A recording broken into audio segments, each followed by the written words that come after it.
everyone, I am Matt Williamson. How's it going? Going great here. It is a quiet time. We got the second owners meetings are starting to take place now.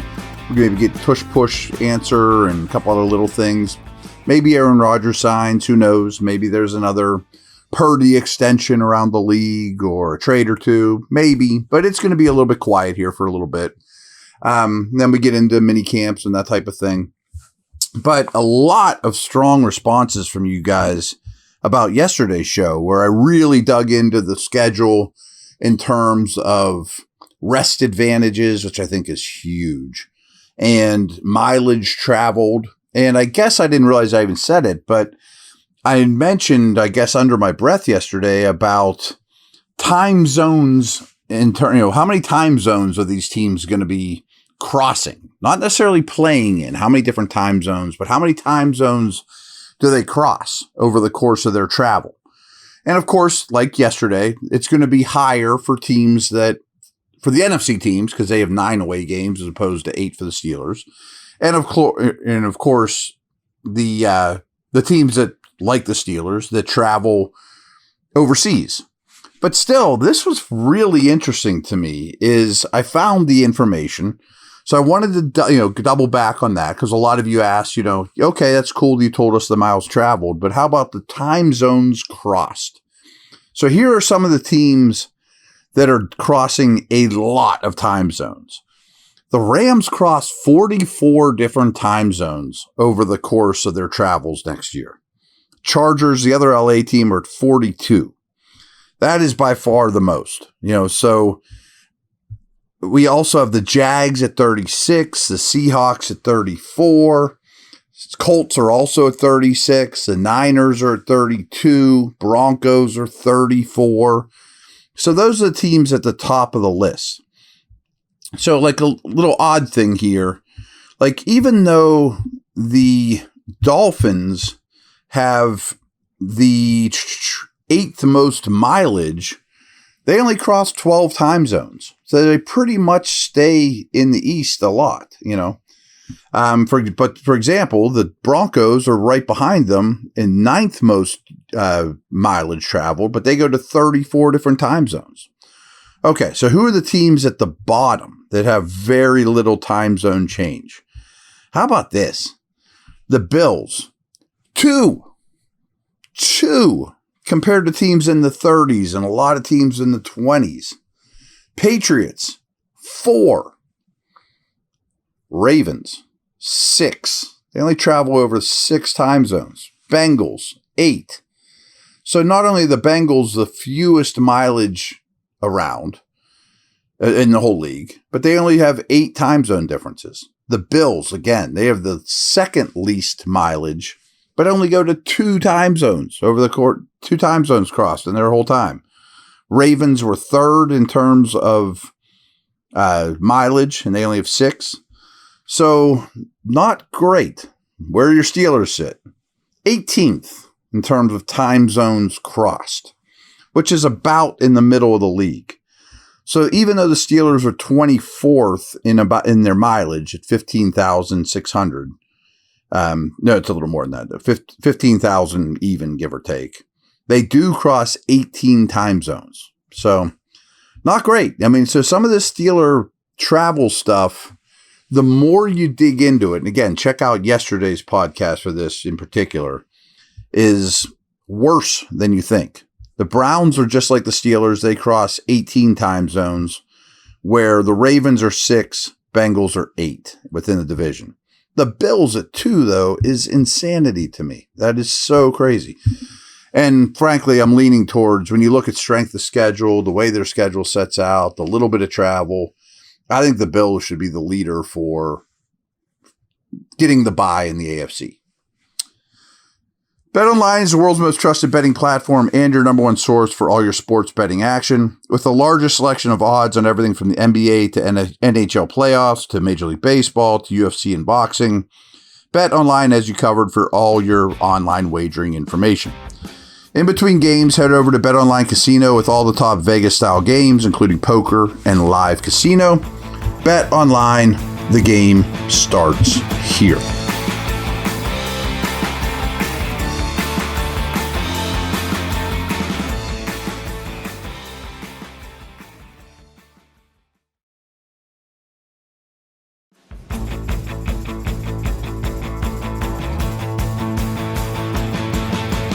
So good stuff there. And the other thing I'm going to talk about is, I haven't brought this up enough, but Chris and I do a once a week podcast that you can check out on YouTube and all the same places you find this. Please check it out. It's been a blast. He's really good at what he does. And Chris and I have a lot of good conversations on that podcast, in a bar, whatever. But he put out an article today, Monday, May 19th, about the title of it is Why the 2024 Season Wasn't a True Look at Smith's Offense, Arthur Smith's offense. And it's extremely well done.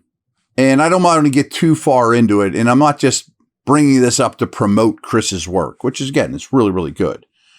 But first of all, it paints Arthur Smith and the offense as a whole in not only a much better light, but a much clearer light.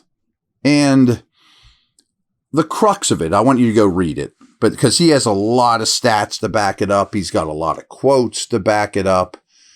But basically, the short of it is, and we've talked about this a lot, is he inherits Najee. They go get Wilson, which I bet was not his first choice, but he's not in charge of building the roster. He's a new offensive coordinator at that point, but might have contributed to why they didn't choose Wilson after this year. But neither one of them were good system fits for Arthur Smith. And the short of it, again, I'm very, very much summarizing this article, but again, go read it from start to finish. But the outside zone and middle of the field passing, as I've told you guys, are staples to what he wants to do. And this really dates back to Tennessee. And it really dates back, if you understand the history of the Packers' current head coach, LaFleur. Tears it up with the Titans as their offensive coordinator. Gets the job as the head coach for Green Bay. And frankly, he's been one of the better head coaches and is still one of the best offensive minds in the league. And the Packers have had a lot of success under LaFleur. But when he left, Arthur Smith takes over in Tennessee. And people talk about how Smith's offense isn't modern. They need to get like everyone else in the league and get Shanahanized and McVay. Well, that's exactly what he is. I mean, it's a lot of outside zone. It's a lot of play action, middle of the field attacking. And that's exactly what LaFleur has done really, really well with his Titans time and his Packers time. And it's clear that Smith learned a ton from LaFleur. And there's a lot of evidence at his Titans stop, head coach of the Falcons, and all through Chris's article. And let's go back a step. Najee's not an outside runner. So you get Caleb Johnson, that's his specialty, mixed with size and physicality that also Najee brings. It doesn't mean you have to just be a little fast guy that can get to the edge. Rodgers, if you look at his history, like we did with LaFleur's just now, kind of resurrected his career when LaFleur got there. When they drafted Jordan Love, Rodgers was starting to slip. And then he gets with LaFleur, that's not the right way of saying it, takes his game up a notch and starts winning MVPs again with the LaFleur offense, which is exactly what Rodgers would be getting here with Arthur Smith. You see how this all ties together? You know what I mean? So like a couple of the things here, like I'm just going to pull a few of the nuggets out that Chris did a lot of great research on. I mean, during his 3 seasons as a head coach in Atlanta, they were right at the highest of the league in play action passes that targeted the middle of the field. So in those 3 years, they were 7th, 2nd, and 5th in play action middle of the field pass attempts. Well, they only had 15 of those last year with the Steelers. 15 total attempts where they were 7th, 2nd, and 5th the 3 years where he was running the show in Atlanta. Now, guys, this is not a Tomlin thing. Tomlin is not middle of the field adverse. This is a Russell Wilson thing. To a lesser degree, it's a Fields thing. And to an even lesser degree, it's a Tomlin thing where, hey, we got to win the game with running and not turning the ball over in defense.